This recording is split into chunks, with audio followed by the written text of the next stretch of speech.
Yep, this looks very good, and I believe we'll be going live. So let's hit this button. Let's get everything set up. We are Madam. running on time, and we are officially live. So welcome everyone to our stream. We are early. We are, of course, we normally do this at the end of the month. But we're here today with a special guest. So I'd like to officially welcome Ahmed Karat from Maydaan Archery. It's been a great honor, of course, to bring Ahmed on board. Many of you have seen Ahmed from our videos together recently at Melbourne and in Sydney. And by popular demand, I know Ahmed is a little modest and shy about doing this, but by popular demand, we've brought Ahmed on board. So Ahmed, welcome to the channel. Assalamu alaikum. Assalam. It's an honor to be here. Thank you very much for inviting me. So it's been we've met for the last few days, and of course I want to extend a very sincere thank you to Ahmed and his family for making me feel welcome in Sydney. He was very hospitable and generous. Very few hotels will have a nice bed and family and dinner and shoot in the backyard as well with great people. So it was absolute honor to stay at your house and of course visit the archery brothers and sisters at Maydaan. So thank you again, Ahmed, and I'm definitely looking forward to our next time together. So we're here today with Ahmed. We are talking about archery. We've got a lot of things to talk about. We learned a lot together in our time in Sydney. A lot of eye-opening experiences Oh, on yeah. both sides. It was absolutely amazing. So we'll be talking about some of those a bit later on in the stream. But firstly, I guess it's important to learn more about our guests. So, Ahmed, would you like to tell us a bit more about yourself? So, who are you? Where do you come from? What's your background in all this? So, in terms of heritage, I'm a Bosniak. I identify as Bosnian. I emigrated to Australia in '95 during the Balkan War, the Bosnian War. Australia, we applied for Canada and Australia. Australia papers got in first, so we were out. Um, and boy, we were lucky. It's a great country, and I absolutely love it. They were kind enough to take us in. We did have to start life from scratch, so we all went back to school. My parents told us, people can't take your knowledge away. They can take your materialistic stuff away, but they can't take your knowledge away. So they all put us through school. I finished diploma in network engineering, but I continued studies in languages. And then I got to study Arabic language after that. So that's coincidentally how I got into archery. One of my university lecturers kind of recommended it. Came back here, and I work full time as a IT recruitment consultant. That job allows me the flexibility to follow my passion because I get to work from home a lot, and I get to you make money and you work from home, which is awesome. You get to go ride horses and shoot bows. Best job in the world. So yeah, that's what I do for a living. But yeah, ultimately my dream is to do this full time if and when I can. And of course, now since we're talking about your dream of pursuing archery and all those everything associated with it, so tell us about your archery journey. Yes. So as I mentioned earlier, before then, my first bow was a self bow in Bosnian forest because we as kids, I always tell all my mates and everyone who grew up in the same environment that I did because we grew up playing in the forest. We didn't have toys. We didn't want toys. We made our own. So we started making bows. Most kids in Bosnia, and they used the pinch draw, and we used to shoot, tree stump shooting all day in Bosnia. But the real adult experience that I had with archery was from one of my university lecturers who recommended me taking up because he lived in America, so he's got a heavy compound background. He introduced me in 2005, 4 5, um, into compound shooting, and it was love at first sight because it was just so. I was tinkering and I was studying a little bit of calligraphy at the time, and I was in the right mindset, and I started compound shooting. I shot compound for a good 10 years, and I taught quite a few of my mates about compound. Got them into archery. I'm a huge advocate because I feel it changes your life. Archery is a life-changing sport. It's not one of those sports you just do. It changes your perspective, your outlook, your everything. It makes you a different person. And to me, archery makes you a better person. It's hard to go backwards. If anything, you will only go forwards in terms of discovery. And 10 years later, I watched a Lars Anderson video. Our favorite archer. And I saw the book Arab Archery and knowing Arabic, I straight away, having lived in the Middle East for about 3 years, I jumped online, got a book. When I read that book, Arab Archery, which was obviously written in the 1400s, it's amazing. It changed completely my perspective because the way that this scholar wrote his thoughts and the way he constructed archery, I closed that book and I said, I know nothing about archery. I said, after 10 years, I know zero. And it's still today, I'm the same. I know nothing because the way he explained it and the way he packaged it, I said, look, this is the essence. So I was lucky enough to be able to travel to Turkey, and because I had a gap in my life, we traveled for 4 months.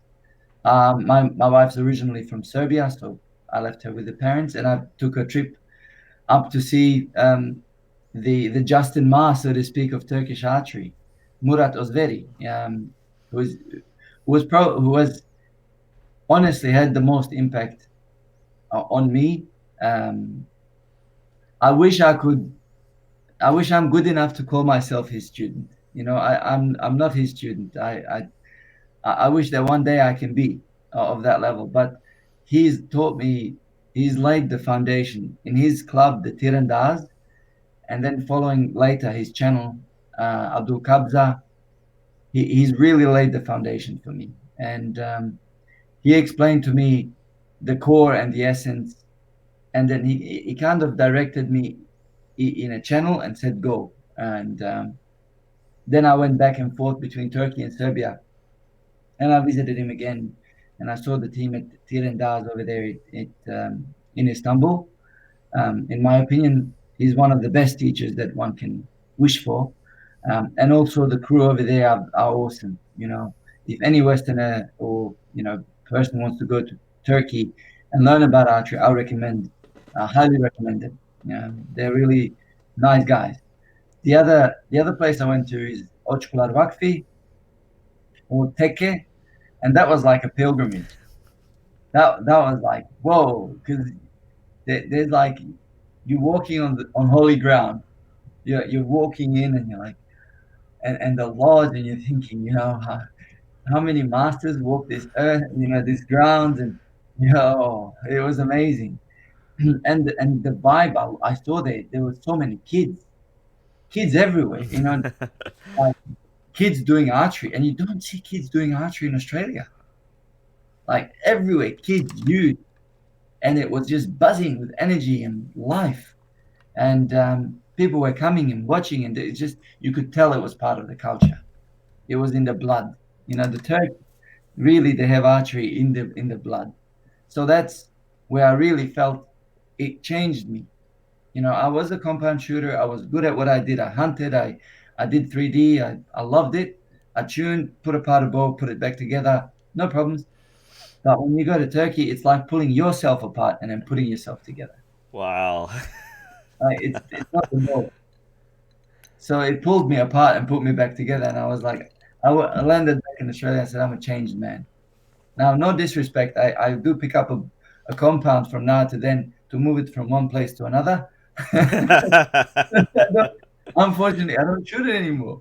I wish I had the time because I want to perfect my skill in my art, which is going to be now, and this is it. And not to a detriment to compound shooters. But they have their sweetness and we have our sweetness. And we respect both. You know, I think one of the guys that they were asking me what sort of skills are cross transferable between archery, you know, and other marksmanship, skills. And I would tell them always, if you're looking at compound shooting, everything in compound shooting teaches you how to aim with a scoped rifle, like bench rest, and you've got chip weld and trigger pull, all the different techniques. Compound shooters have it down. They can easily put down compound and pick up a rifle, and they can shoot efficiently. And if you were to compare the traditional shooters, like instinctive shooters, they're shooting like they're shooting a handgun or a shotgun. When they shoot launch the clay pot and they shoot with a shotgun the same way. It's all muscle memory. So yeah, that's really what changed me, that journey. And that first time I went to Okçular Vakfi, and then also then joined the fifth Conquest Cup. Mm. One guy pulled out and they put me in. There were 300 people. They refused, and somehow they put me in from Australia, and it was amazing. And when you are on the right path, things happen. They manifest themselves. You will see, if you are sincere and if you want to do things for the right reason, somehow things happen. Somehow they facilitate. They line up. They do, and we've seen a lot of that, our time together. So our Yeah, journeys will keep on going, our arrows keep on flying, and I guess this is the right time to come back to Australia. So obviously you run the Maydaan yeah. Archery Club. So what's the story of Maydaan? How did that come about? When I came back, I didn't want to form an archery club. It was I think when I saw Murat, it planted a seed, and I saw a huge gap because at the time I had a farm. A lot of my mates would come over, would shoot compound, would have a great time, eat great food, spend great time together. It was like a really nice vibe. And my farm was gone at that time, and I was in a small house, and I needed to go to a club. So I started going to different clubs around Sydney. And me wanting, being a compound shooter, people knew me as a compound shooter. I pulled out a Turkish bow, self knock arrows, and they're like, no, no, no, you can't shoot that. They need to be this and that and that. You can't shoot at our club. I started scratching my head. So where am I going to shoot? And a lot of my mates who used to shoot with me, they used to go to different clubs. And it's like the ambient is not there for me. I'm not feeling it. And then we were sitting one day. We said, you know what? We need to do this. We need to make a club. We just need to do it. So I approached um, through one of the mates was part of a Bosnian cultural center in Leppington, and they said, "Look, there's a soccer field. It's empty. You guys can have it. Just get insured, and away you go. It's for free." We were like, "Great." It started really humble, and we just wanted a place to shoot and come together, and it kind of snowballed from there because there was a massive gap in the community. Sydney doesn't have a real traditional archery club. Um, and it like I felt that we could provide an ambient and a sense of being welcome in our club that was kind of lacking. So our mission statement was to bring archery culture back in our community, and we didn't say archery but archery culture. It was around the culture, it was around the feel, the ambient, the environment that is going to raise new archers. So we formed Maydaan Archery Club, and we were very fortunate to get in touch with Traditional Archery Australia. They were like guides and friends, and I gotta mention Les Simpson was an awesome advocate and a guide in terms of all things archery Australian when it comes to insurance and different things. He was great, and so we started like that through Traditional Archery Australia, and now um, as we grew, there was a huge demand, and I was faced with the challenge of having too many people coming to the club and nobody getting instructed. So I was like, let's get instructors. And they wouldn't come. The first one that we actually got here was Mihail Cosme, and that was awesome. So I had to start kind of teach myself. I taught myself before, but now I had to learn how to pass it on. So the hardest thing I had to do was make a curriculum for the club. But generally speaking, the club itself welcomes, traditional shooters, compound shooters. We have a policy of no discrimination whatsoever based on any form, shape, any kind of discrimination, um, eh, in archery or outside. Um, we have certain rules, but our thing is culture. Bring back love for archery. Bring back that, that feeling that when you are in a archery, that it's almost like a dojo. You have that respect, that belonging, and the brotherhood. And I think we've done well. Now we've also helped another sister club in Melbourne, Archery Ascension. That's where you and I met. Mm-hmm. It was a beautiful day. We help them now as they're establishing in 2020. So they're, things are happening in Melbourne too. So we're very, very happy with we're almost 3 years, 2.5 years operational, and we're growing too fast. So I had to make a curriculum, and I now need more teachers in the club. So now we're going through um, education of people who can teach, and that's our next phase is having more teachers in the club. And I think you and I discussed this in terms of the curriculum and how I shaped it, because our ancestors didn't really give us a curriculum. Because in the past, I told you, the Ottoman archery was given mouth to mouth. It was like literally you would sit in front of your teacher, and most of it was verbal, and a lot of it also spiritual and different things. And you can't write that in books. It's very hard. They wrote only certain things. So Maydaan at the moment, thank God, it's going really strong. We can't keep up with the numbers. We've got a huge demand. We've got a possibility of bringing some big. Of course, Mihail is an ongoing guest. He's going to be coming next year. Uh, but we've got some special guests that we're working on Mm. from Turkey. Hopefully, I won't name names. I'm really hoping to bring them. So maybe next year they will be kind enough to bless us with their presence.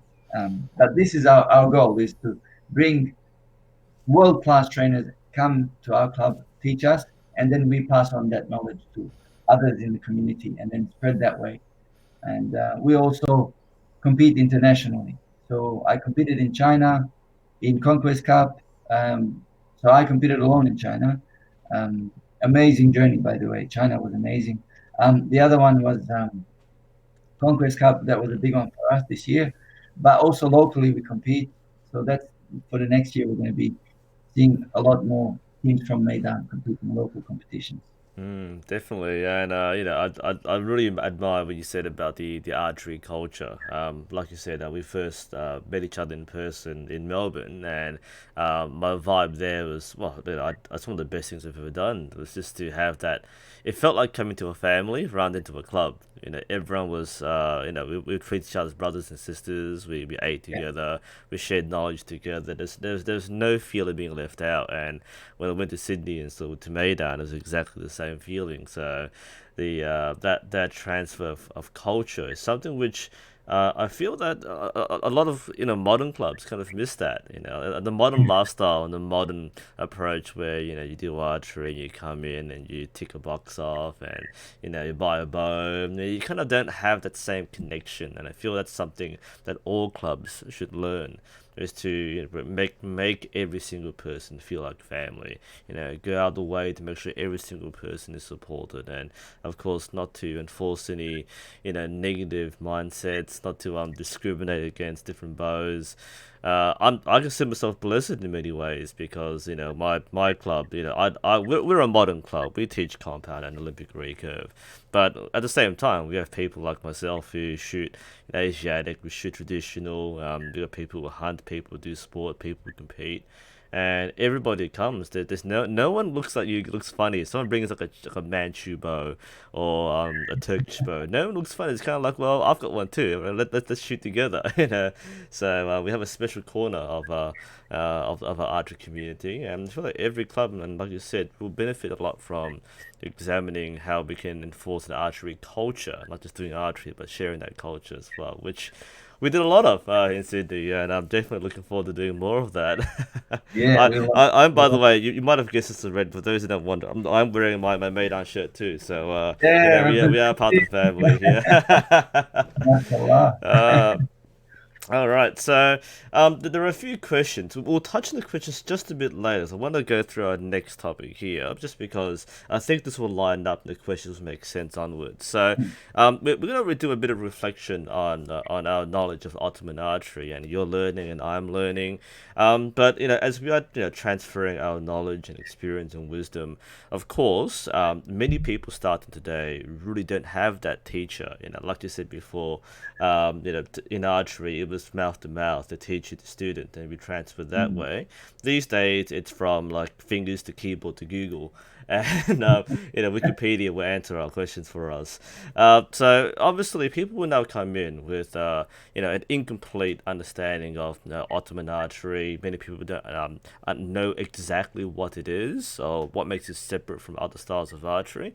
So I know we're not the best people perhaps to talk about Turkish archery, but as we are the first touch here, our first guide.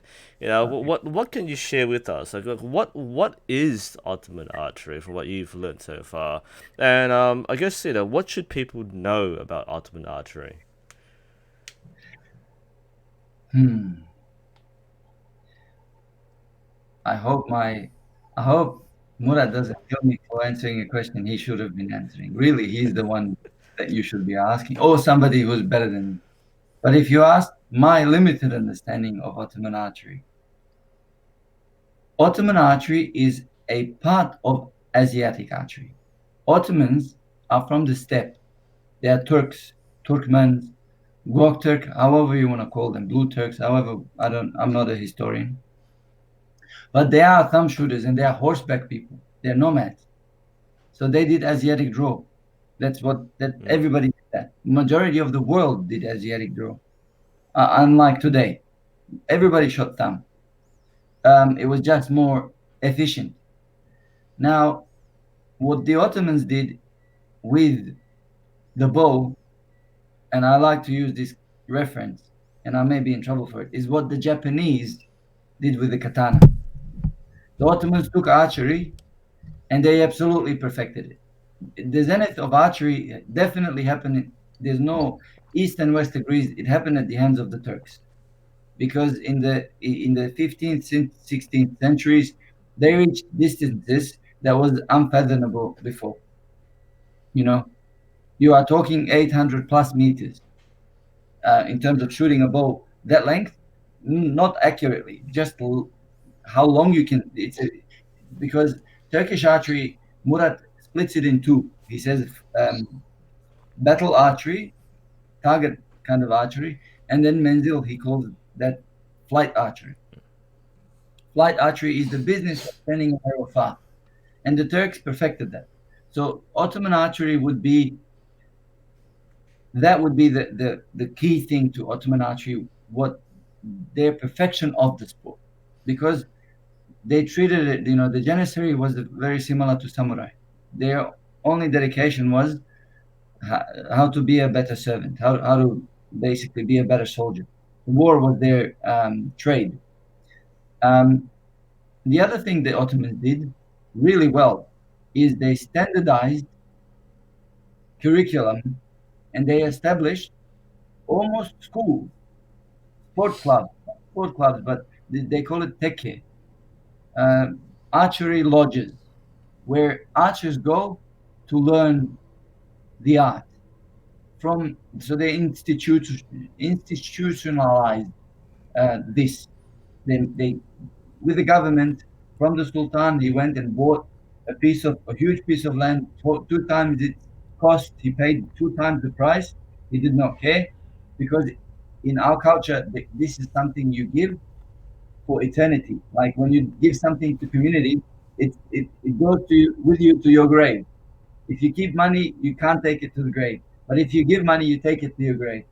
So he gave this price. He made this Ok Meydan, and until today it stands. So he gets all the rewards of the archers using it, and benefiting from it. So the way that the Ottomans applied archery was very systematic, but they also had a strong culture and spirituality to it. So, Islamically, from an Islamic perspective, not just saying all East, from Islamic, just say, because it's my faith, but also the Asians did that too, like the Far East, like China and like Taoism, Confucius, he was, An archer. He was an archer. yeah. So Zen, you have Japan, all very spiritual. But I'm speaking from my perspective because I'm from this faith. Um, it was really imbued archery was imbued with spirituality in terms of self-development, so people could develop their character, and not just skill of body, but also skill of heart, how to purify your heart, your mind, your intention, things like that. And then it becomes culture. If you only care about the goal or the gold, or winning prizes or praise from people, it doesn't have legs. But if you're thinking something bigger than me is at stake, then it puts a different spin on it, and there's a different flavor, and there's it lasts. So I think the Ottomans did that really well. Um, Now that was cut short. The Ottomans experienced a catastrophic stop to their amazing development of archery because tekes were outlawed in the 1920s. Now, Mm. don't quote me. You know how I'm bad with my tongue slips. I say the wrong names and I say the wrong dates. I apologize in advance. But when Turkey became to modern Turkey, they stopped the lodge, and it was very very difficult, and it kind of got lost, and now it's coming back. There's a revival. There's a strong revival because the current government, they brought the Maydaan back to its former not former glory, but to glorious position, Mm. because they invested millions of dollars and they modernized it. In my opinion, one of the best archery ranges in the world. Um, and then you have pioneers like Murat Ozveri, Adam Karspovich, and all the different experts today. They're doing phenomenal job at bringing this almost lost art back. I suppose they are the experts. What my job as a teacher in the club is to work on the kids. So I try to bring the love of archery back into the hearts of the community, and let them experience that it's not just a game. It's more than just a game, because it was more than a game in the past. And all people from all walks of life, they have some sort of ancestry that archery has touched. It doesn't matter where you're from. If you are Irish, if you Scottish, English, definitely. But if you are Indian from the subcontinent, if you are Japanese, Chinese, Turkish, or any of the Muslim empire, they're all heavily influenced in archery. So when you talk to people about their ancestry, you see them light up. Their eyes go, they flicker. There's a spark. It's different. It's more fun than just hitting a target. When you talk about your great great great great grandfather used the bow to hunt and feed your father's fathers, and it's different. You can taste. you know when you eat from they say when you eat from the soil of your ancestors, you feel your ancestors, like, because they're in that soil. So when you feel the bow of your ancestors, you feel the same way. So a lot of people, they enjoy coming because we connect them back to heritage and their ancestors. Nice, nice, and I fully agree. It's again, it's one of those cultural differences. Sometimes, we in a Western society, we treat archery as an activity, as a game.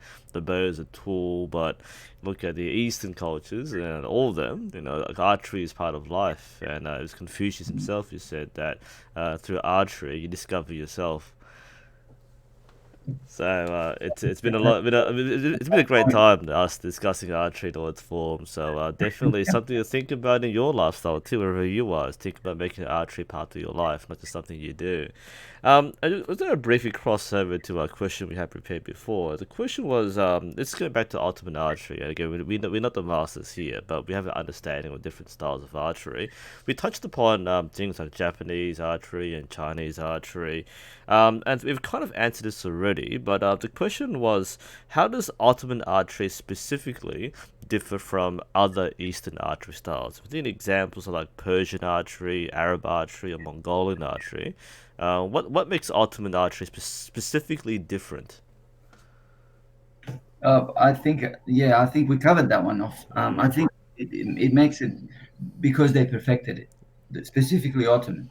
But Ottomans originally, for example, if you talk about the draw, uh, in the 16th, around the 16th century, archery became more sport than warfare Mm. because the old Turks used to draw to their earlobe.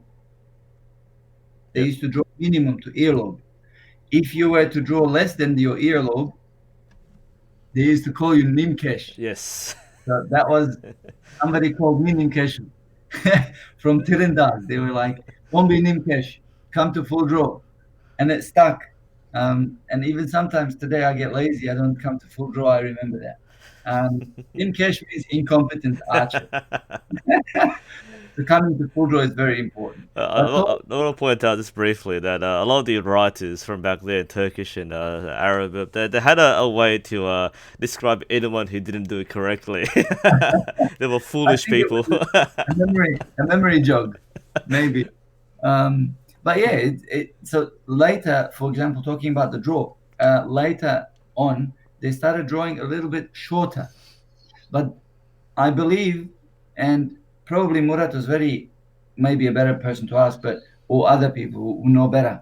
I believe it was because archery transcended from warfare to more sport and flight, where they don't draw as far, and maybe they were looking down the arrow and not using as heavy bows.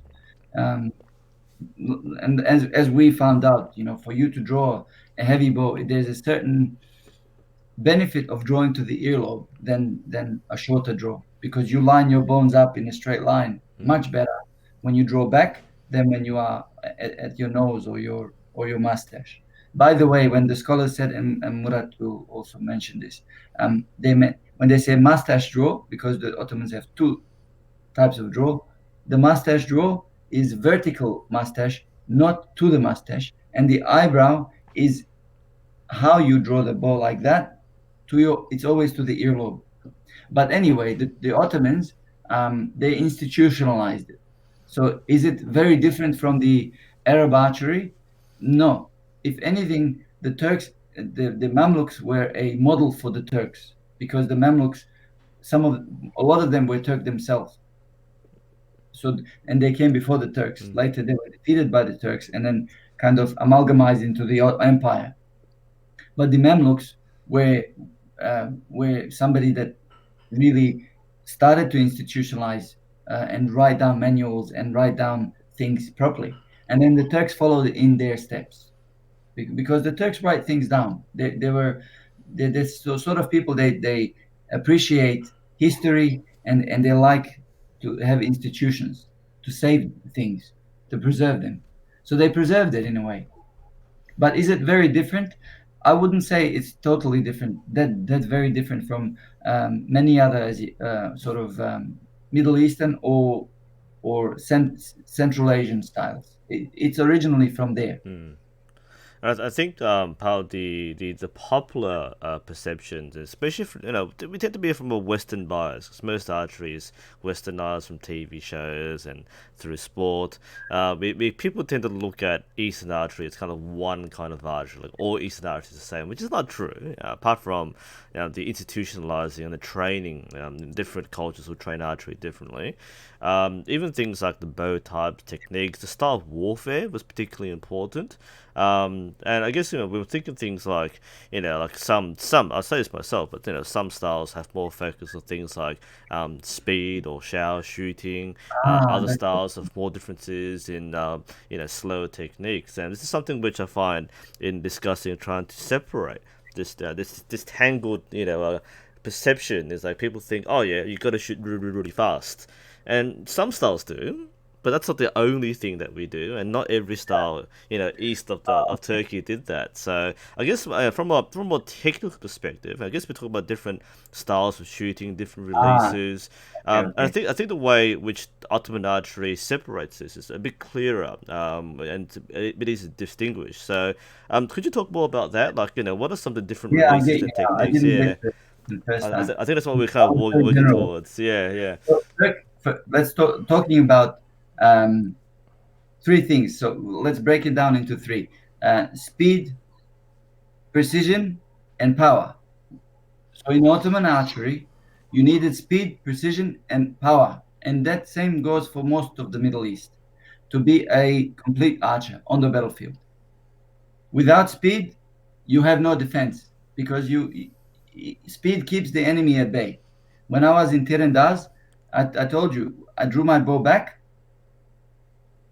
and I didn't feel right, and I put it back together. And they said we don't need to do this because we treat it as martial art. If we draw back, we still shoot even if we miss because that harasses the enemy. And I went, oh, I never thought about archery like that, like a martial art. They really put a different perspective. Speed is your defense. Now and then speed, you can connect speed now with horseback archers because speed is very important. The knocking style is very important. Now then you have power, and then the Turks study something called darb. Darb means penetration shooting. Now when you shoot penetration, they used to penetrate hard objects like metal, marble, wood, even glass. Perfect glass shot was very difficult. That focuses on the correct release and the power. And then the final one, and then from Darb, they introduced flight um, archery. Now the Turks introduced something called siper. That's something unique to them. Siper is an overdraw device. I actually have one here. This is a siper. So this goes on your hand, and then you overdraw the arrow past the bow. They say it's the oldest overdraw device made, and we also have the majra. Majra is kind of like the Korean, Yeah. similar to The Tonga in Korean. small arrow. And but they perfected also. They introduced archery as a sport because then the archery became more about flight archery. The darb then became more um, flight archery, and then they were more sporty. It became more soft, and then they introduced the zipper and the different thing. The Turks in warfare preferred lighter arrows shooting fast than heavier arrows shooting slow. For example, the Mongols and the Mm. Manchus, they shot very heavy Very arrows, heavy. and they were very good at it because their bows had long siyas and their bows were suited to shoot long um, heavy arrows, but at expense of range.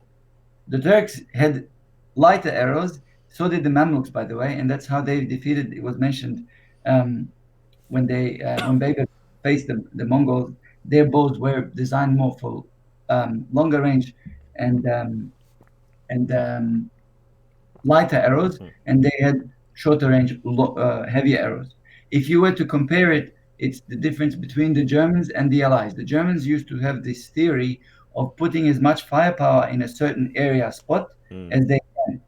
So that's what the Turks thought. We're gonna put as many arrows in this field, and we're gonna get hits.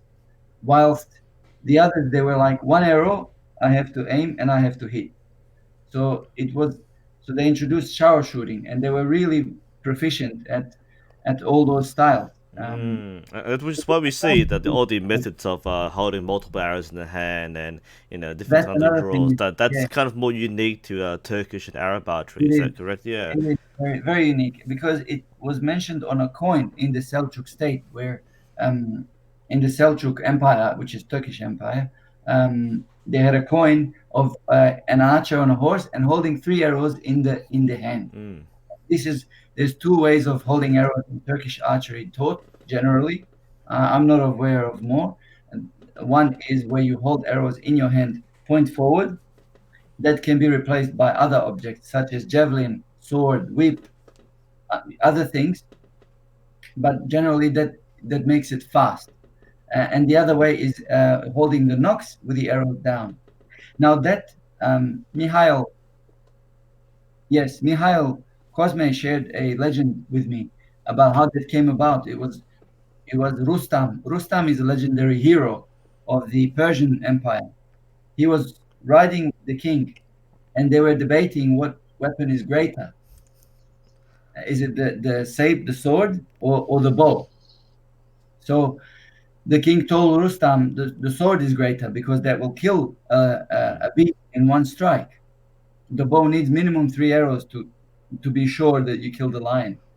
And as they were talking, a lion, attacked them.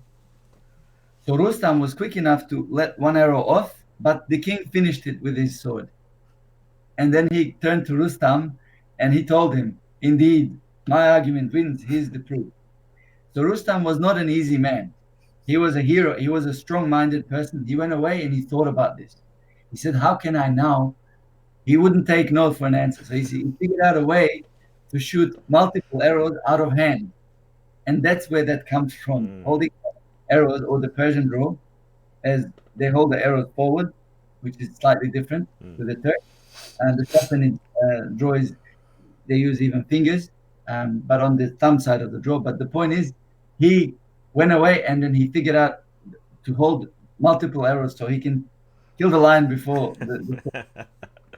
Well, I mean, for me, it's known, because my prophet said the son of Adam has not held a weapon more perfect in his hand than the bow. For to me, the bow is the ultimate weapon.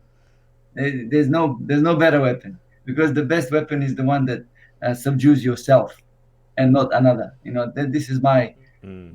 view of life. It's not the weapon is not meant to be used against others. It's meant to be used, be selfless, and make yourself a better person. Mm. But yeah, Rustam was the one who kind of, that's the oldest legend that I know of, that they were using multiple arrows in their hand. But the Turks, indeed, they used tip up, used to put between their fingers, and they used to load from their hand when they shot. And also the Janissaries, they call it shower shooting. They said they mastered such proficiency of shooting at the same time on the enemy that literally arrows became rain. Because even so, the Seljuks, they carried about a hundred arrows per person on horseback, and they emptied 100 arrows in strike. They would go in, strike the opposing army, and come out, and the opposing army would follow the cavalry, and then they would pick them off, shooting back as they're running away. And they said they for 3 hours they did not give them rest. They couldn't take it anymore. They retreated. For 3 hours, they took them 100 arrows each per archer. They were doing those shock tactics. They would just keep going. Um, but yeah, they do have differences when you look at Mm. it, technically speaking. Yes, they absolutely. They formed the siper. They formed so many things that are unique to them. Look at the Turkish bow. They have done so much, too much to even to mention. But what they did basically is they took archery that was already there, and they brought it that level up. Whatever they did it to the best ability. Mm. Because they took from the old and they took from the new, because Turks were not Muslims to begin with. They were like Mongols. Mm.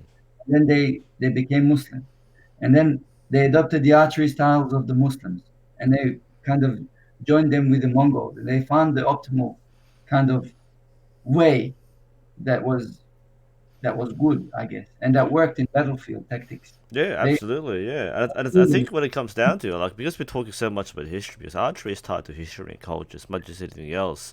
yeah, And it's okay to assume that all things look the same, but part of it's untangling, unweaving, unraveling all these things we confuse us over. And I think the message here is that look, archery evolves, archery adapts based on what's needed and what works. So over hundreds of years, the bows will change, the arrows will change, the archer will change.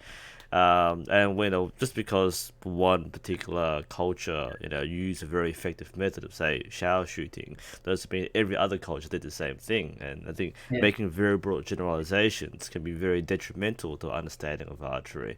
We mentioned, for example, like again, the solution. I mean, a lot of warfare is solving problems. How do I hit the person over there? How do I use my tool so for the most efficient way to meet the goal, which might be to stop the enemy. It might be in Mongolia that the solution was, well, we've got expert horsemen, the best horses. We'll just run really close and shoot a very strong arrow. Whereas in It's interesting because mm, Mihail told me that the Mongol the sweet spot or the tactic, the thing that made them different, um, was actually per Mongol soldier there were 3 or 4 Mongol horses. yes, That's why I called it horde. mm, They were in a horde of yes, horses, and 1/3 of them were only men. The rest was horse. So they always, after a couple of hours of battle, they would replenish the horse. They would leave the old horse, jump on another, and keep. And that's how they won because the horses never got tired. They just wore down, they wore down the enemy. But they found that when the horses came to the land, so many, it's easy to conquer, but now you have to keep the land. So what are you going to do? And the horse ate everything. They would drink water, eat the field. And then they said, no, we can't do this anymore because we'll conquer it, but we will have nothing left. So they said, we're going to tone down on that. And when they toned down on that, they met the Mamluks, and it was kind of 1-to-1 scenario where mm, Mamluks were expert horsemen, known for their chivalry and their cavalry. I mean, I don't need to introduce the Mamluk knight. Everybody knows in history how great the connection Furusiyya makes between the horse and man, and everybody knows the Mongols. And when they were met face to face in terms of the on equal ground, Mongols didn't have multiple horses. Mamluks didn't have multiple horses. It was just one horse and rider. Then mm, kind of they got the better of them. But the real juice of the Mongols was in the horse. Their bows were efficient. They were all nomads. They had to be. Manchu the same. Manchu beat primitive um, uh, gunpowder weapons. mm, Manchu they beat them. That was amazing in the 16th century, and that was because the horse could bridge the gap mm.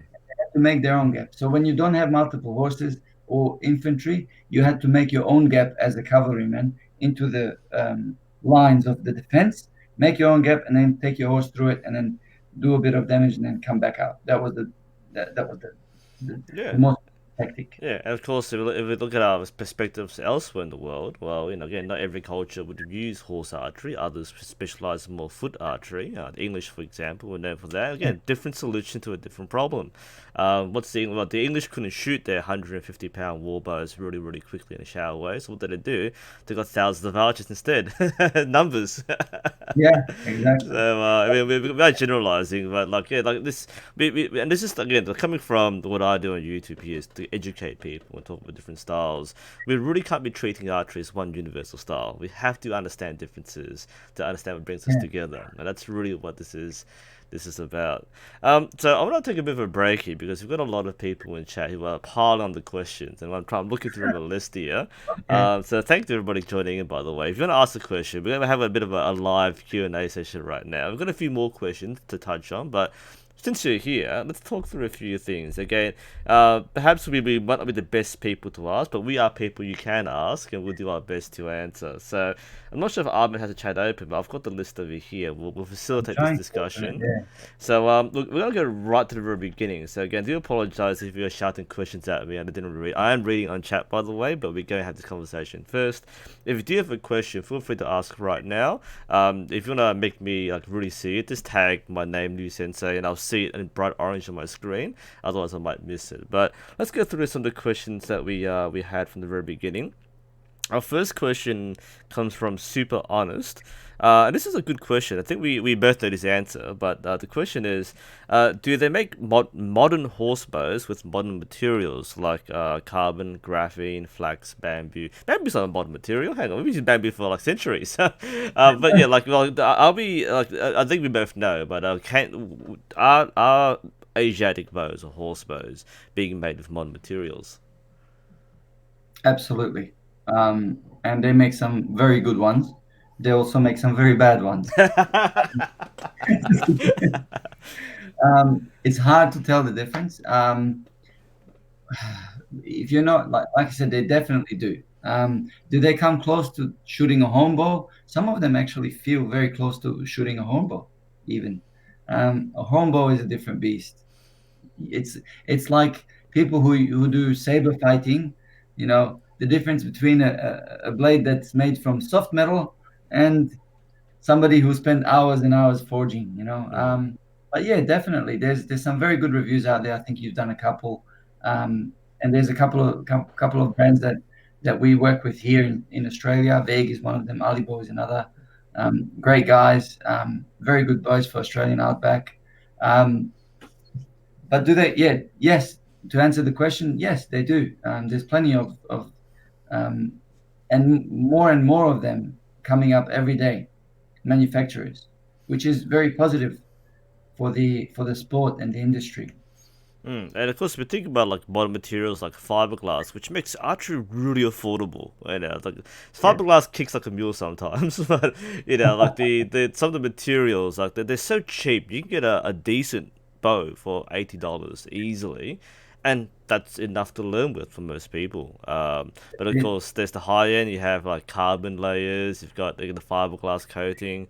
I think you mentioned. I think one of your bow designs was it ceramic foam that we're using? So Alibo uses Ah, ceramic in yep. um, one of his models. He recently updated his Turkish model, which is really awesome. He was very kind to send me a model to test, and he really listened to all the feedback. He increased the brace height, he changed the shape. He did really well, but he didn't put the ceramic foam. I think because our Cias are a little bit smaller Mm, and they had trouble fitting. But amazing bows. And then there's people who are serious about archery will generally pay a little bit more for a bow, but they tend to last more. It's like anything. mm, You how much you pay for. But if you really want a horn bow, then you're talking in thousands and thousands of mm, dollars. It takes a year to make. It takes 1 year to. A horn bow is made out of three things, we're taught. Sorry, again, slip of tongue. A horn bow is made out of four things, just like you and I are made of four things. So it has the core is wood, and it's from five pieces. It's not a single piece of wood, five or seven pieces. And then for us, that's like bone. And then the back of the bow is horn that causes the compression, right? That comes from a water buffalo. And for us, that's muscle that compresses and moves our bone. mm, And then you at the front of the horn, you have sinew, which is usually used from animal tendons. And that causes the elasticity, stretch. And we have nerves, tendons, and arteries. And it's all held together by a type of glue, flexible and strong. Usually they call it fish glue, but mm, sometimes they use different types of animal glues, which is strong yet flexible. And for us, that's blood in the human body. mm, That's why when they teach, they say the bow is an extension of yourself. Many animals have died for you to hold this. So respect it. Show, like it's a mm, different when you hold the bow, you appreciate that life was taken. They used, you know, they used the animal as a whole. They never nothing would go to waste. They would not throw things away like today. That you kill an animal and then you throw half of it away and eat a small portion of it. It doesn't work like that in the past. So that when people grabbed the bow, they felt a lot has been sacrificed for me to hold this. So that's why when the Turks especially, when they start ceremony in shooting, they would have ritual purification and they would kiss the bow and place it on the forehead. before and after shooting. Yeah, absolutely. Thank you for that. And of course, modern materials exist too. I don't know if many people in chat have the experience of shooting $1,000 bow, but they're a different beast entirely. So Yeah, it's yeah. different. It's much different. And by the way, for those who are not in Australia, I know many of you are watching this from overseas. When I talk about the Australian conditions, it's hot here. I'm not sure how hot it was for you yesterday and tomorrow, but it's like what 40 plus degrees. I'm not sure what it was like today. What's it like in Sydney today? It was very hot, and I think you saw in Maydaan last Sunday, um, there was a boat that just Oh um, yes, yeah, it blew up. It kind of and like the guy brought it, and he was literally like rubber. yeah. He just went for it like this, wrapping it. I was like, but it's how much you pay because Yep. a lot more goes into expensive bows that we don't see. You Mm. just know it from this sort of experience. I should point out when we were there, it wasn't that hot. It was like what, like 30 degrees, something around there, 30 It was something. just over 30, I Yeah, think. yeah. Like yesterday here was like 41. Tomorrow's gonna be 43 down here. So, this is what we're Same boat. doing. Yeah. So, Australia's a different place. You know, you might think, why does Australia not have their own bows? It's hot here. Yeah. Yeah, All right. it's All very right. hot. Yeah. Okay. And Super Honest also has a second question too. Do they make? I do know for this answer. There are takedown horse bows. There are. I Alibo just sent me one. I had as a gift for someone, and they come apart at the grip. Hmm. They put like a metal rod, and the metal rod has sides to it and has perfect alignment. And they do make them, but they don't go heavy. They don't go over 40 pounds, I think. Uh, Yeah, I know for a fact that Mariner also makes takedown, but same system. They screw it in or they can lock it in by the grip. Yes, Yeah, but the question was super honest. I think this is something which doesn't exist. Do they make? It feels weird asking this now. Do they make horse bows with not sure if the ILF limbs or international limb fittings, the modern Olympic style of limbs where you just click the limbs in? There's no horse bow which uses like interchangeable limbs. They don't do not that. that I'm aware of.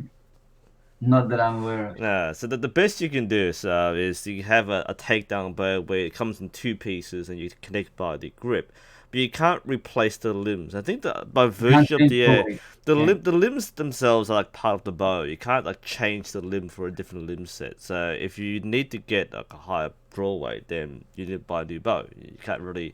change the limbs and swap them out. So that's just a limitation of the design. It's integral. So yeah, I wonder if it's somebody can make something like that, and this could be a great idea. so yeah, I hope that answers the question there. Now, this could be a long question. So we had a few people ask. We had anonymous, and we had I think Brendan also asked this question. So this is something which is a huge, vague area in some of our Western understanding of archery, and it's hatra. Here we go. Yeah, here we go. So, I guess this is the question which always pops up to every Eastern archer. What is hatra? Okay.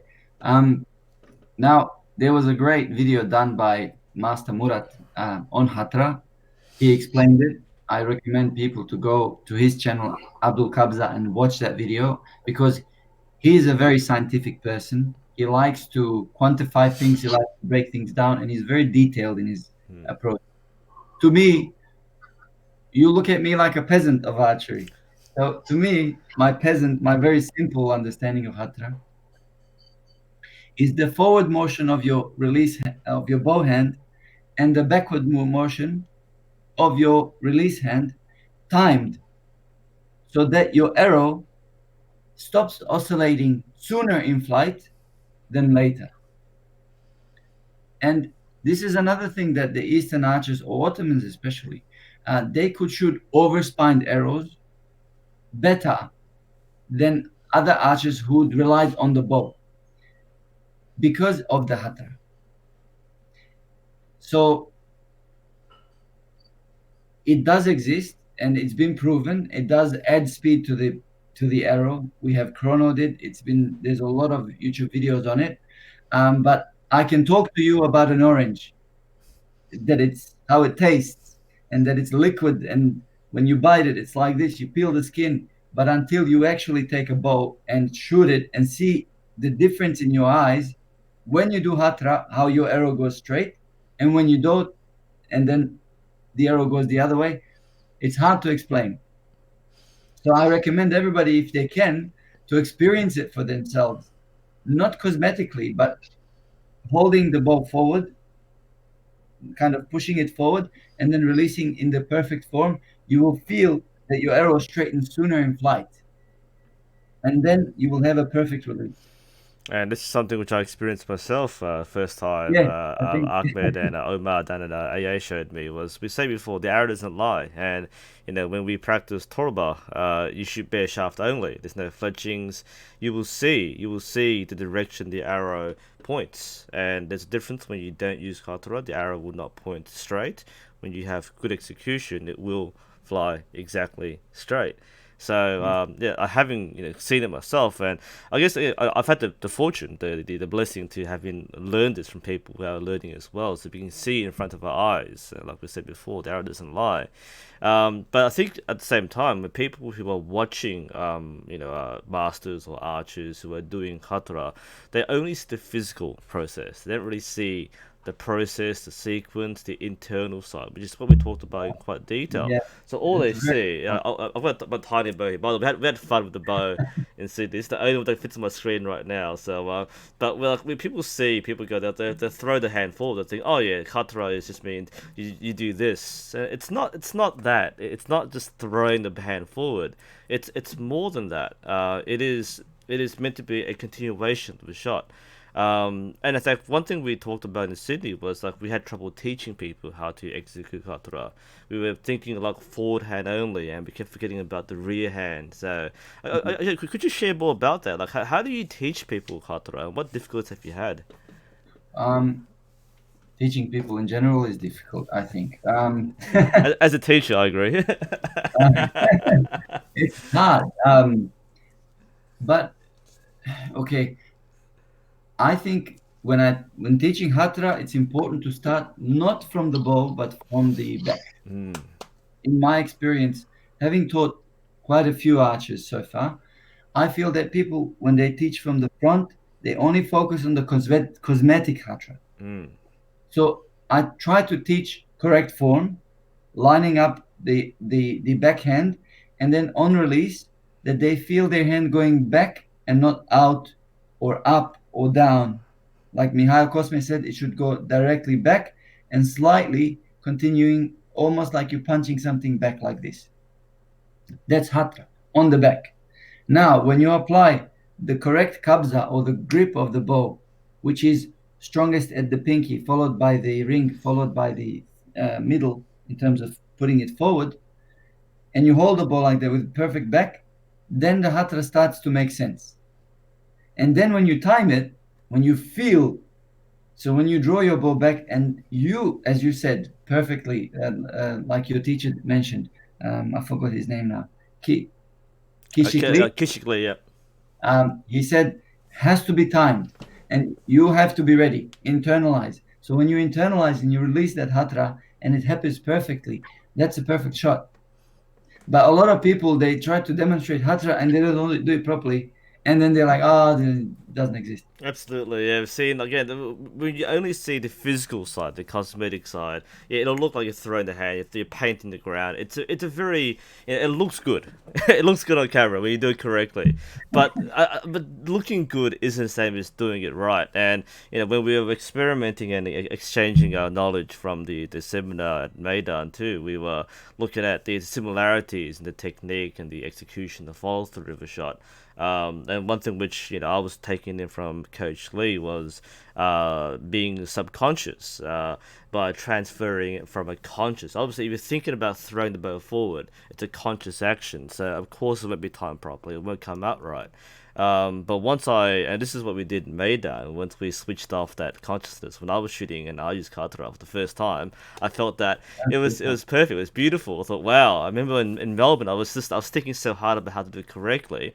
Maybe once out of 10 shots, I might do an okay Katra. But once I switched off that consciousness and I followed what the coach taught me, it came out as like it was a natural part of my shot.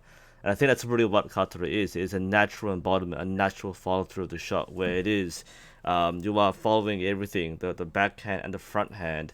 I think that really is. I mean, what we really discovered was it is an internal motion as much as the external. And Yes. if you only teach the external motion, that physical motion, you're not really doing kata. You're just throwing your bow forward. You are doing cosmetic hatri, Yes, and sometimes they may send the arrow straight, sometimes it may not. mm. Depending how you internalize. That's a really really good point there. So yeah, that's our 5 minute version of Katara. It's something which again it's so unique to Eastern archery. Not every style uses it. It can be very hard to explain. I think that way, it people have a lot of misconceptions. Super honest. Welcome back, by the way. It's all your questions so far. Yeah, absolutely. What we said was that it sounds like the front arm push in Olympic archery. Absolutely. This is kind of my expertise now. When we think about push pull in Olympic archery, people think of the front hands being relaxed and you drop it. But if you follow something like that, for example, the Casey Clear shot cycle, he does make a point where you are actively pushing on the bow. You are pushing forward on the bow, and there is a motion. And what we had this revelation when we were in Sydney was that he Casey Clear actually describes the follow through as the timing and the simultaneous release of the fingers and the bow hand. The bow hand That's nice. must come down. In fact, I'm gonna take your headphones for this, but like when we learned katra together, one of the techniques which was Mihail taught us was it must be like pouring water from a jug. You must feel the wrist snap forward and the muscle in your arm come down your whole arm. And when Casey Coach Lee taught me, and he grabbed my wrist and he's kind of broken it in half. You do it this way, not do it this way. You do it this way. Strict Korean coach. You can imagine, like your master. It's like do this, like karate, right? So he made me just split my hand down. So you gotta throw it this way. The finger points this way, and you feel that muscle tense. And Literally, yeah, yeah, and that was that combining that together was like, wow, this is you can see where his inspiration comes from, and it yeah, absolutely works too. So absolutely right, super honest. It actually is, especially if you use the KSL shot cycle, especially if you do it that way, you are actually pushing your bow arm slightly forward to extend through the clicker, and you are following through. You can't see it on the camera here, but you are kind of following through with that motion. So there is a very high overlap. Again, not every archer will agree because not every archer uses KSL. But what we discovered together was there's a strong similarity, and these things must exist for a reason. So that's a really good question and nice discussion. We yeah. have some more here. We're going through a lot. This is the half the fun of our live streams, Wow, I Ahmed. didn't think there's gonna be this many comments. Oh, and we're in a pretty quiet part of the day. I think if we did like 2 in the morning, it'd be like American time, so it'd be a lot more. So we're in like nine. It's nine p.m. here in Australia. So we have a comment from John O. Mihai Cosme is considered the best horseback archer. Would you agree with that? This is I'm very biased. I'll tell you yes because he taught me. And I would be lucky if he accepts me to say I'm his student. Honestly, he is a phenomenal horseman, phenomenal archer, and he's a great guy. Like he has it. He has the trifecta. Um, but there'll always be somebody stronger. Mm. They're That's like true. fight, like Khabib. Is he the best fighter? There'll always be somebody who's gonna come and beat him. Mm. But Exactly. he definitely proved his worth. If that's what you mean, he's up there. If not the best, if maybe top 1%. Mm. Nice. Yeah, look, I think it's unfair to say who's the best. We don't really compare like that. We have people who to respect, and Yeah, is he a respect? What definitely he is one of the as a teacher, as a master, as a leader, as a person, definitely top 1%. Would you agree? Absolutely. There we He's a go. top guy. I mean, top. On my head, Nice. as you say. All right, we have a question from level 8, and it says it might be a dumb question, and I don't think any of us can really answer this one, but it's a good question. And it's not a dumb question; it's a good question. Who invented or made the first bow? Wow, Yeah, so that's this is now for your understanding. We as Muslims, you have to understand, we go back, way back. So we have a certain belief in the origin of creation. We believe that Adam was the first human, and we believe that archery is as old as humanity itself.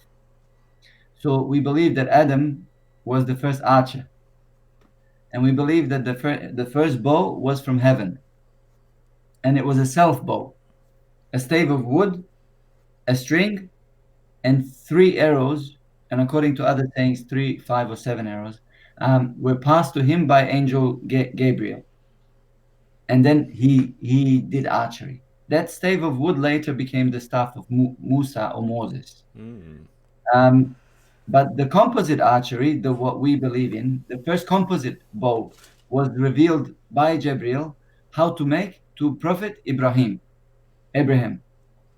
and he made three bows. He made a bow for himself, for his cousin Ishaq, and for his son Ishmael. And we know he was Ismail was alayhi salam was a hunter. That was his trade. Every prophet had a trade. His trade was hunting, and he made his bows, and he taught others how to make it. From Abraham time, from the Abrahamic time until today, the golden chain of archery and passing this knowledge on has not been broken. So from those times, that's what we believe. Now there's all these different, people that found this old bow and that old bow, but I don't know. I just like I like my version because I don't know. it brings everything together. You know, Yeah, it helps explain a lot too. I mean, as far as we know, in terms of like archaeology, we don't know. You know, like they found what the oldest person alive. You know, what the Iceman. You know, they found a bow in him too. So like, they actually found out recently an Iceman that his string was made of sinew. mm, The oldest surviving string, because the ice is melting, and they're getting some really good samples. It's a self bow, and it was made of sinew. And the Ottomans, yeah, their string was not the same. Their string was three parts. There was the top and bottom knot, and the string in between was made of different materials: mm, silk, horse hide, animal hide. It mm, depends, mm, and that we changed every about 40 days. So it was a different mm, back in the day. People used to make their own strings. Today, it's like, yeah. We still do, but not from scratch. It's all synthetic materials. yeah, So, maybe in my narrative, the first bow was made from carbon fiber and aluminium. Maybe not. But not as good. A quick question. By the way, Jin, welcome back to the channel. Our guest for those who's joining in, this is Ahmed Karat. He's a teacher from Maydaan Archery in Sydney. So you might have seen him on the channel. And he's been for the last hour been very entertaining and sharing our knowledge. That for those who are tuning in right now. And well, it's 2 a.m. Where are you, Ray? That's 2 a.m. would be what, USA, I guess. It's pretty early over here. I mean, late over here, but I guess that's about right. We have so many questions. I just started the first three there, so I've got so much more. Let's have a look here. it's a good one. Yeah. If I may, NUSensei, David. All right. So David, yeah. So David Salman has a very good question. So he has a Simshek bow, which is a Turkish bow, which I wish I had one. I don't. This is a very good question. How can you tell the top from the bottom? It's actually a really good question because a lot of bows are. So it looks. This is not a good example, but most bows do have a top and a bottom. How do you tell what's the top and bottom? You mean in a modern sense?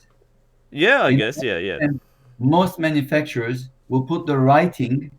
So most manufacturers will have an arrow pass, Mm, and then Some bows, depending on how expensive they are, you can shoot them one way or another because they are symmetrical Yep. bows. When it comes to Turkish bows, generally they were symmetrical bows because they were shot at an angle. Yep. A lot of horse bows, a lot of people use the term horse bow. Um, I don't know how to horse bow or non-horse bow, Asiatic Eastern bow, Mm. okay? But people that use horses and bows together tended to shoot more asymmetric bows than symmetric bows. So the longer side would be up and the shorter side would be down. But if your bow is symmetrical, even, generally the manufacturer puts some sort of sign Mm. to say this is where the arrow goes, this is where you grip. On many manufacturers, they put the writing on the top of the bow, on the top sear, on the or the tip that should point up. Yep. So for those who need a visual, I've got a bad example again, but the seer, that this is the shortest seer possible, but like you'll see manufacturer markings like draw weight or the draw length, they'll write on the top limb. Another thing to think about, not so much for SimCheck, I know SimCheck doesn't do this, but a lot of Chinese bows with like modern logos, they'll put them on the bottom. Because you can see, alright, when you shoot, you can't see the top limb when you're drawing, you can see the bottom limb. So the draw weight might be written up here on the top sear, but the belly might have writing on the bottom of the limb too. So another way to tell that, we mentioned the arrow pass. This one is not a good example, but many bows have a slightly different material on the top part of the bow. It might be a piece of wood, might be horn, or it might be some other plate, which will indicate this is where the arrow passes.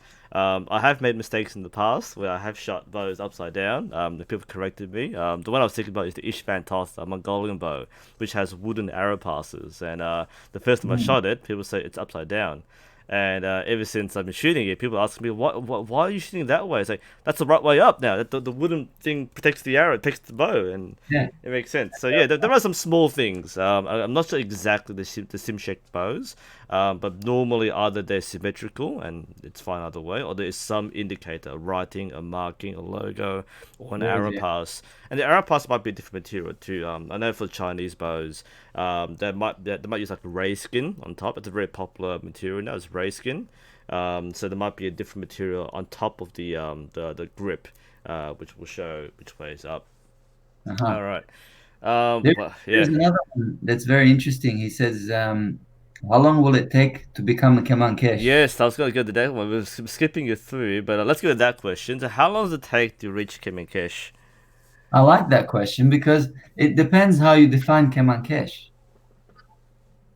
In Ottoman archery, towards the 16th century, they defined Kemankesh as somebody who is able to reach a great distance of 900 gez, which is about over half a kilometer. That would be considered somebody who's Kemankesh. So the Turks looked at it from a meritocratic point of view. If you could shoot well, then you deserve the title. If you can't shoot well, then don't call yourself Kemankesh. Mm-hmm. And Mustafa Khani, rahimahullah, mentioned this in his book, and we go by this. But in warfare, a Kemankesh is somebody who has speed, precision, and power on the battlefield, who's able to have these three things. Now, however, it's totally individual how long it takes you to become proficient in archery. But part of the thing that we did here at Maydaan is we did 4 levels, and our first level we call it kepaze, even if it's the tool and not the action, it's fine. It's called kepaze because people find it easier. And then we go to torba or puta. We go to torba and then puta, and then keman. We call it kemankesh. Kemankesh doesn't mean the Kemankesh of Mustafa Khani or the Kemankesh of the Seljuk Empire or the Kemankesh of the Mamluks. A Kemankesh, they explained a complete archer by the Mamluks was somebody who could shoot 3 arrows at around 75 meters before the first arrow pierces the target. This is, in their definition, somebody extremely proficient and a master archer. Now, um, I have to agree with Murat Ozveri when he says this is not the rule, this is the exception. Only in exception cases were they able to shoot that fast because it's really, really fast. I mean, it's unnaturally fast. Um, Kemankesh depends how you define it, because in Mm. art, the journey never ends. This is the apparent Kemankesh we see. What about the Kemankesh inside? What Uh, about honestly? Archery is like that. How do I call myself? When do you become a human being? I You're a mean, born human being, but when are you really human? When, even go to base level, like at what point do you call yourself an archer? yeah, Yeah, like archery isn't just using a bow. Like we say even in our perspective, like you might be shooting a bow and arrow, but you're not doing archery. They're different things. They're different oh, things. yeah, So that's firstly, at what point do you call yourself an archer, and secondly, at what point can you call yourself a master? And that's something I don't think anyone can really call themselves a master. I think anyone who tries to, it's kind of missed something, on the pathway. So, by Mustafa Khan's description. I'm not sure if we have a Kamankesh today in Turkish. So mm, I'm not sure. I think there could be one or two. I remember Adam, Master Adam. He came very close in last Conquest Cup. He was only like 20 meters short. yeah, It's possible. They're coming. They're making the same records. They're coming back. mm, It's it's impossible, and only the old people could have done it. It's possible. It's just we need to relearn and mm. go back to our roots, and it will be possible again. It's just a matter of training. And this renaissance, this revival is we see a lot in Eastern archery. We see, of course, Justin Ma and Jie Tian doing their research in Chinese archery. They're restoring, like drawing heavy draw weights. We have Justin Ma who's pulling 127 pound now, on both Yeah, sides. He can do it on both sides now and shoot a perfect shot. So we have people who are kind of pushing and physically and mentally push themselves to restore real lost arts. We know they exist, but the ability to do them today is a lost art. So we have a lot of people who are leading the way and doing that. And we should point out that the whole idea is like we're not trying to take shortcuts. We're not trying to use light bows and shoot really quickly and say we came in cash. You can't do that. This is the authentic way of doing things, like that. Space Shock has a good point there. I like this one. Anyone can call themselves an archer, but only others can be styled the title of master. that's it. I like You know, I like that. That's a very respectable definition. I think that really captures that concept of being Kimmykak or being a master in general. That was a really good question. Thank you for that. There are a few more. I mean, we skipped a few. We talked a lot about Katra, which we already did. There are a few other really good ones, which I've completely forgotten or skipped over. There's a question, I missed it, but it was about thumb rings. And I know with Turkish archery, there are different perspectives on using thumb rings or shooting with bare thumb. Can you tell us more about how people, especially in Ottoman style, would choose what to use? in Or, terms of yeah, numbering, thumb rings, yeah. from what I know, and again, I always refer back to the experts, and I recommend that. But from what I've read and heard, is militarily Turks generally used thumb tabs.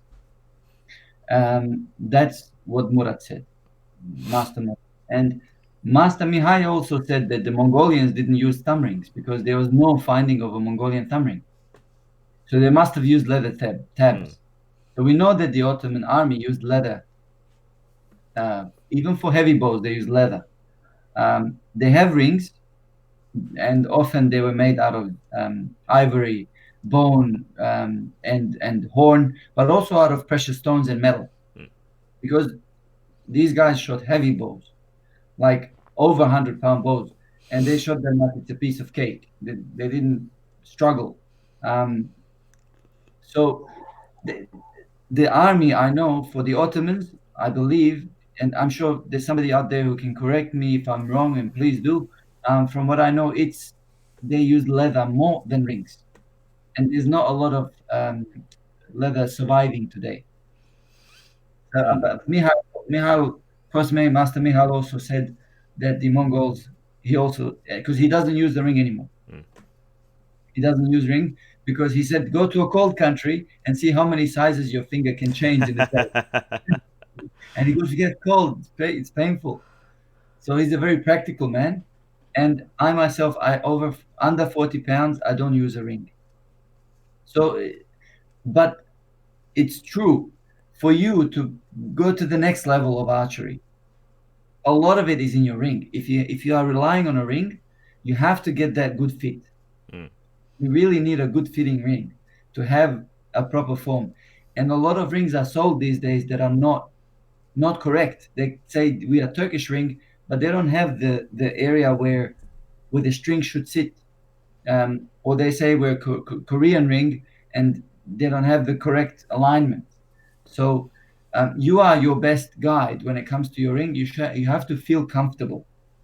You have to feel comfortable when you're using your ring that your shot is good. But unfortunately, a lot of people don't have the time and the pain threshold to not shoot ring. Mm. It's hard. It takes. I mean, one thing we can't overestimate or underestimate rather is it takes time to train up your finger to, or your thumb in this case, to draw weights. You can't just pull a string back and become automatically. You need time to build the tendons or the joint in your thumb. You need time to you need time to adjust, and a lot of people jump into even if it's any kind of archery with the fingers or thumb. It takes time. This is especially for people going for the really heavy draw weights. It takes time to build the strength in your fingers to even pull the string back, let alone shoot the bow. So, yeah, good. That's the yeah. There's a question here: can you string walk a horse bow? Can you use it in String walk, competition? yeah. So that's the next question came up there. So Mongols can do you that in string walk? modern times. Yeah. So this is what we talked about. So modern Mongolian archery. So when you watch the Nadam games, they string walk. Their technique is much different from traditional Mongolian. So normally in Mongolian, you have your Mongolian bow. You put the arrow on the right side for a right-handed archer, and you draw your thumb. There's still a thumb draw, but what they do, they put the arrow on the left side, so like a Western archer, and they'll put the thumb lower. You see how useful this thing is, by the way. Yeah, they put the That is yeah, useful. they'll put the thumb down lower, so it's effective like string walking. You see every Mongolian archer today at the modern Nadam games. They're in traditional clothing. They're using traditional bows, but they are using what is basically a modern technique. So the answer is yes, you can string walk on a horse bow. Now, would people have done this historically? No. This is purely target. I mean, I guess as an Very extension, like specialized. yeah, as an Yeah. extension, because this is an over specialized way. Like we have like target shooting is one of the specialisms of a Kimmykak, but like in modern target is different, right? The modern competition is very specialized, and we change the technique and the equipment to do so. But since we talk about target, like in terms of traditional archery, how do you aim? This is a question people always ask. How do you aim? The easiest, so for a layman or somebody who comes new to instinctive shooters, you answer that question with a question, and that is, how do you throw a rock? It's like throwing a rock. That's how you have to approach it. You're not looking down the arrow. So you just build muscle memory. That's why the Turks pulled a very light bow for so many times to establish that correct form and the muscle memory, so that they're able to shoot from eye, from ear, from jaw, pull the bow the same way, and still hit the target because they use muscle to muscle memory to aim and hand-eye coordination. They didn't look down the arrow. Now, if you ask in the because there's three schools of thought in Arab archery and Islamic archery, and also in, you could say, Ottoman archery. There's three schools of thought, according to us, and one says aim on the inside of the bow through the bow, aim on the outside of the bow on the side of the bow, and aim through the bow, squint eye Mm, method, by looking kind of having two double vision. This is three ways of aiming. Aiming meaning looking at your target. You're still shooting it instinctively because you're looking at the target and then shooting, and not closing one eye and not looking down the arrow. Because you draw your arrow back, it's very hard. If your arrow is nock is not in front of the point, it's hard to aim. mm, The only way to aim effectively in Ottoman archery is when they use Cengibaz. Master Murat said that is the only way you can literally aim it because it brings the arrow, it makes it like an arrow rest and you can literally look down. But everything else is shot instinctively. Mm. So instinctive shooting is like throwing rocks, point and shoot. If your form is right, your arrow will follow wherever you look. Absolutely, and that's the heart of instinctive shooting. And will an instinctive shooter outshoot someone who's aiming with a arrow or a sight? Probably not. It's a different style of archery for a different purpose. It depends if you're on horseback or not. Exactly. And On horseback horseback, archery you'll it definitely is outshoot. purely instinctive. You can't aim on horseback. No time. Yeah. Because on horse, and this is why instinctive is so effective on horse. So in the history, if you compare cavalry with lances and heavy armor, they're like tanks. Yeah, horse archers, they were like aeroplanes today. They would come in, lay down a lot of fire, and go out and not be harmed. So the way that they had to do it is fast and and stable. For you to hit your target, you have to be stable when you release your shot. And when you do most stable is when your horse is in the air. So the hooves have to be off the air. So you have a split second to release your arrow. There's no way you can aim. Absolutely. And by the way, Yeah, we haven't mentioned yet, but Ahmed does do horse archery. You can see the photograph on the bottom of the screen. I He try. he does do horse archery. I try to. I sometimes do falling archery as well. But the tricks say you haven't reached title of horseman. Where we're talking about titles, you can't be called a horseman until you fell 70 times of your horse. Yeah, I'll go with this. Yeah. Oh, beautiful. Uh, Now, look, another question. Okay, there's so many good questions here. Now, we're talking about armor and tanks. And this is early in the chat. This is from Misny Vlichik, I think. So there are a lot of historical mentions of Ottoman arrows piercing plate armor, yet modern attempts with accurate equipment haven't really done so. Actually, I'm not sure if you've seen. There was a video by Todd's Workshop looking at English. I think you've seen this one. It's an English longbow. amazing test. I'm not sure what you think about that, but it was to me one of the best historical tests I've ever seen. Objectively, trying to replicate everything. It was amazing to see the results. We haven't really seen this done in the Eastern side because we don't really have the expertise, the materials, the researchers yet. Yet I Mm. want to see it change. We all want to see this change. We want to bring it back and actually test this out. But I guess I guess we can both provide perspective in terms of historically. If you couldn't pierce armor, what was the purpose of the arrow? Well, there was an interesting thing I saw recently. I can't quote a French. He was a Frank. So the Turks said Franks, there's no use fighting them on horseback. Mm. Shoot a horse, put the Frank on the ground, and that's the way to beat him. On a horse, he's too powerful, and they said this. So um, the point is disabling your enemy effectively in warfare. I understand there's certain limitations if they have full armor or not, but there's more ways to penetrate the person um, than through armor. Mm.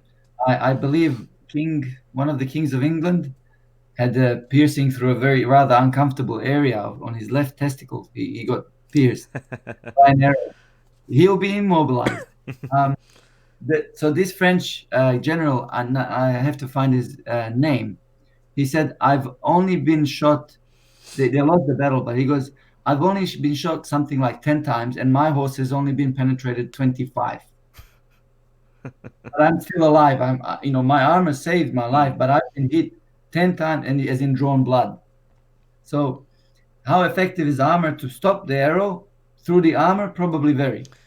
In fact, there were many there were during Arrow through the the armor. Crusades when the Crusaders were in the Middle East, when the Arab archers were shooting or showering arrows on the Christian knights, Hmm. they had lots of arrows sticking out from them, but they didn't stop them. They quickly Often, found that yeah, yeah, yeah often. the They would arrows let yeah. down die a lot from the wounds. That's the case, and Mm, unfortunately, they would shoot often the horse. mm. So the retreating in Arab archery, they teach you aim for the horse. If you miss the horse, you'll hit the rider. it's unfortunate. It's, animal. Mm. We all love horses, but I'm saying that's how they worked. Yeah.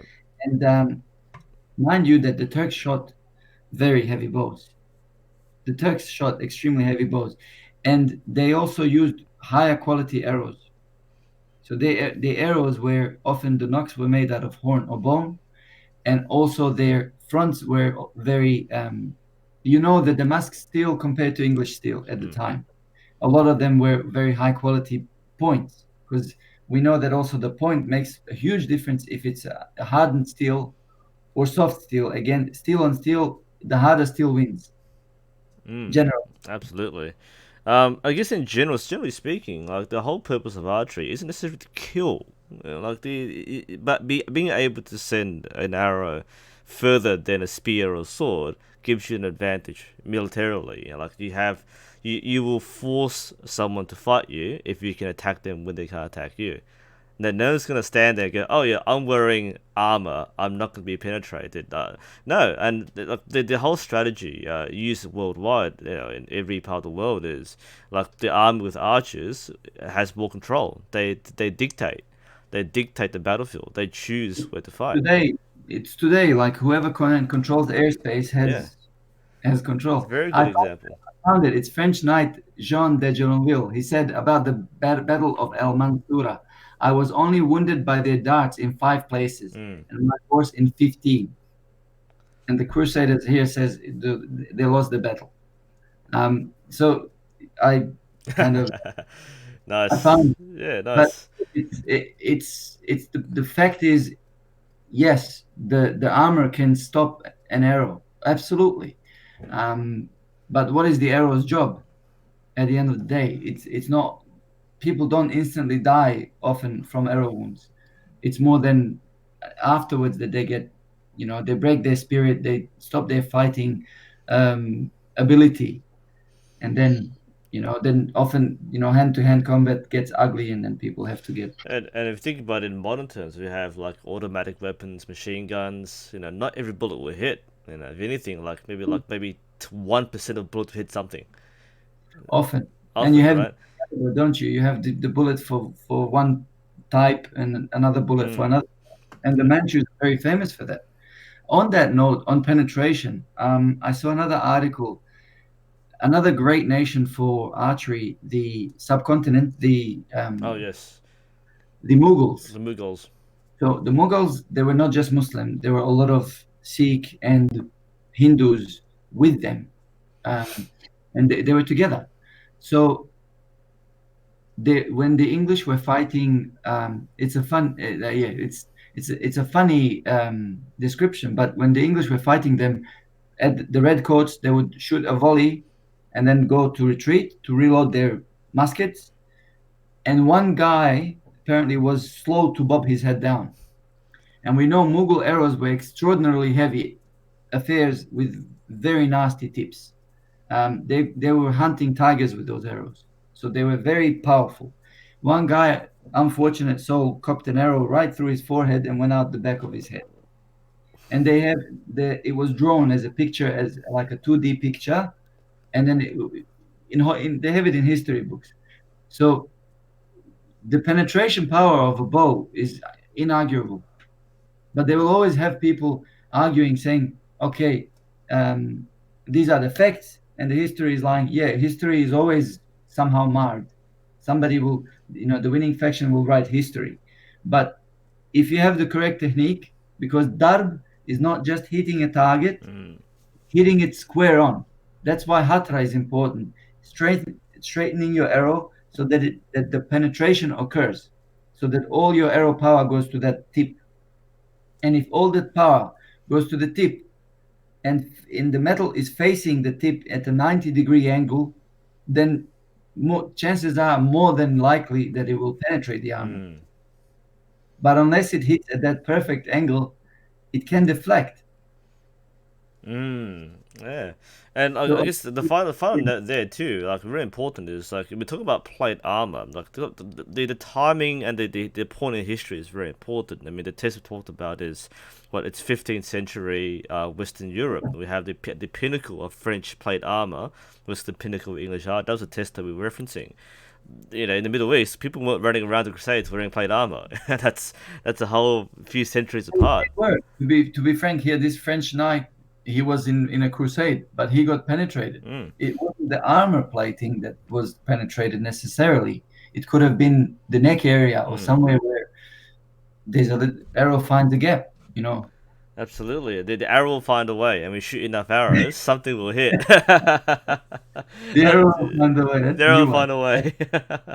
Alright, that's a really good question there. Nice to start this discussion. And I think we've got I mean, we had a really good set of questions there. I think we'll be drawing to a close very shortly. We've covered, I think, most things. I think I guess we'll wrap up with some of our final points of discussion here. I guess there'll be two things I want to finish up on. I guess for one, the question I have is well, actually, this is a fan question. It's actually might be from some Maydaan. I think someone asked this. I think Abu Shams asked this. Where do you see Ottoman archery in Australia in 10 years' time? Um, that is a very good question. I hope to see. I hope that on a base level of when we talk about archery, I met who I call the granddaddy of Australian traditional archery. One of them, anyway, is a figure in the traditional archery community. Ian Fenton. He invited us, and he said, "You guys are going to change the face of archery in Australia." So where I see Ottoman archery in Australia, or generally our club and what we are doing, this style of archery, I don't want to just call it Ottoman because it's Asiatic as well. But generally speaking, I want to change the culture of archery in 10 years, inshallah, hopefully, where people look at archery more than just throwing an arrow and having a good time. I want to see it as more of a people coming more seriously towards it and more culture towards it. So the key to all this is to bring more youth to our sport. The absolute key is more young people in archery. If you go to any traditional archery event, you will see a lot of gray beards, a lot of, a lot of drinking, but also a lot of gray beards. But what we want to do is get the youth with this gray beard so they can pass on the knowledge to the next generation and we don't lose archery culture because Australia has its own archery culture that's unique to Australia. When I was at Ian Fenton's, he opened my eyes to many things. There's a 100-year-old bow, Australian made from Australian wood, that was used in the Australian time of the Great Depression. People feeding their families using the bow. They were hunting rabbits and they would put food on the table because bullets were too expensive. This is our culture. We have to pass this on. Somebody has to know that our great grandfathers hunted rabbits because they didn't have money to pay for bullets and they used a bow. So we always go back to the bow. So we never abandoned it, you know. So it's very important in 10 years' time that we have that awareness, raising awareness of culture, Australian culture in archery, but also archery culture in our society. Now, the greater thing is we call it um, the five noble arts that intertwine with archery, which is archery, horse riding, wrestling, swimming, and running. And the point isn't the five sports, it's the characters that they build in children. We said Archer needs two traits. He needs patience and dedication. Those two traits are the most missing elements in today's children. They don't have patience. If their internet connection is too slow, they're like, "Oh, hold on, it's going to space and back. Give him give him a moment. No patience and dedication. They can't focus on one thing for more than, I don't know, 20 minutes. They don't have that dedication. They are very And I think this is so important that they bring it back to our children, to have that patience, to have dedication, to have self-awareness, and to understand the sport and how to become a better human being. So if we can bring that up in the next 10 years in the Ottoman archery in Australia, I think we would have done a great job. That, Absolutely, it is a noble goal, and like even from my side, this is archery in Australia, but archery worldwide. Like it is a worldwide movement. We all working together with the same goal too. 10 years is a long time. We don't know what happens in 10 years time. We certainly hope that everybody can take something away from this too. I guess we're in on our final question. This is coming back to us two again in Sydney. I think my final thing here as well. We learned a lot together, Ahmed and I. We learned a lot about traditional archery and modern archery. And I guess, like after I left, I remember Ahmed was telling me that for the weeks before we arrived in Sydney, he was troubled by things like his technique and his shoulders. And after a couple of days together, even just one night together, 2 days together, we learnt so much about different archery styles, especially looking at the modern archery and what can bring back to traditional archery. What did you get out of that? I'm genuinely curious, even from me. Like after you've had a few days to reflect on that and let things sink in. What did you get from this interaction from a modern archer for yourself? I think it's the affirmation of the archer's secret. When I went to meet you in Melbourne, as you know, I went there and I had the knowledge, and you know what? The knowledge doesn't have an owner. God owns knowledge. We are just custodians. So we pass it, we choose to pass the knowledge on and make it eternal, or we keep it and take it to our grave and die with our knowledge. I would rather give it and then benefit from it in my grave. So what I took from that is when I went to Melbourne, I was showing you something new. And it was through traditional archery. And I was your visitor, I was your guest. Then you came and you learned from someone else in your own craft, in your modern craft. And it kind of it kind of worked together with traditional of what we said. And then you came to me and you perfected me. So it's an affirmation that if you give knowledge, it comes back to you and it betters you. So it was a very spiritual. I felt a really strong connection. Honestly, anything you do spiritually, you have a sense of sweetness that you don't get, and if you don't do it with spirituality, like our interaction. If we were just worldly people and you interact and I interact, and we just talk and it's dry, you don't have this love. You don't have this connection. But then when you spiritualize it and you imbue it with something that's bigger than you, believe in somebody that is created, that is pulling the strings for you, so to speak, then you're like, oh, destiny has a way. So for me, on so many levels, it was mind blowing, because when you came back, you pointed something out to me, and it's funny. I opened the video straight away. I said, no, look at this, like it's just dropping, and I'm not. I've been having this issue for 2 weeks. My shoulder's dropping when I release, and you're like, and I was like, really? And then you pulled out that photo and you recorded me, and it was just that much. Just my elbow did not. It wasn't there. It was here. It was not there, and it just lined my bones up, and it went straight. Coming to full draw is not just necessarily coming to the ear. It's coming to full draw, lining your body up, making sure you're perfect. Absolutely, and if you're from my side, like I'd learned so much about how traditional archery, our texts, our sources, teach very similar things as what modern archery does. We see it through a different lens. We see it through science. We see it through biomechanics. But they knew what they were doing too. We can't look back at history and think, oh, they didn't have science, therefore they must be really dumb and ignorant. No, no, absolutely not.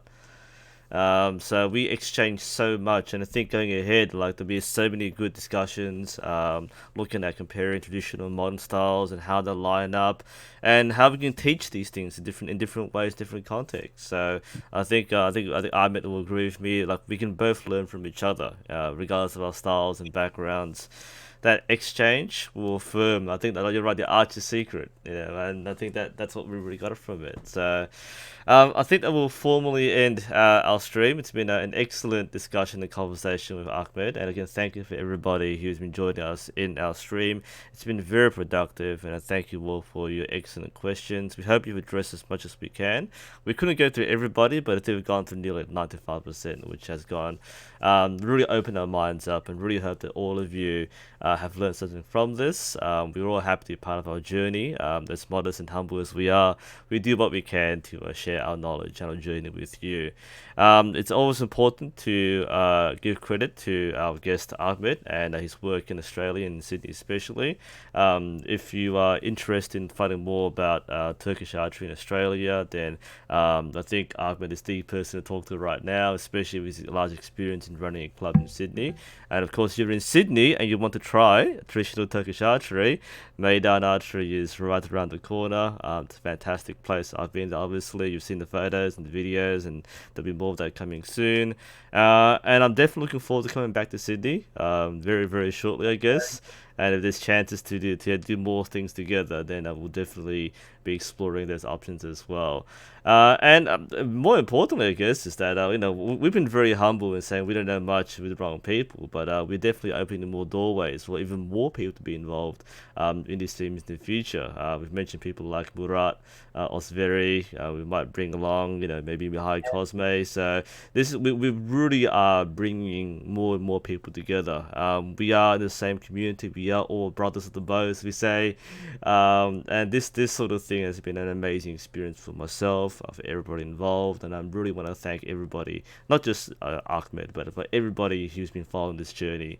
To encourage you to keep on doing what you're doing, keep on training, keep on practicing, keep on being yourself. So thank you very much to everybody. Thank you, Ahmed, for joining us. It's been an absolutely amazing stream. I think everybody in chat is agreeing right now. And if you're watching this late, then hope you've learned as much from it as we have. Thank you, everybody. Have a good day and good night wherever you are. And are you saying any last words, Ahmed? Any final words of wisdom? No, it's no wisdom. I just want to give credit where it's due. I want to thank you, and I honestly don't feel that I belong here, but thank you for believing in me, and hopefully we'll, like I said, collaborate a lot more. I appreciate it, and it's been an honor. Absolutely. Thank you very much. Take care wherever you are, and we'll see you hopefully soon next time. All right. Take care.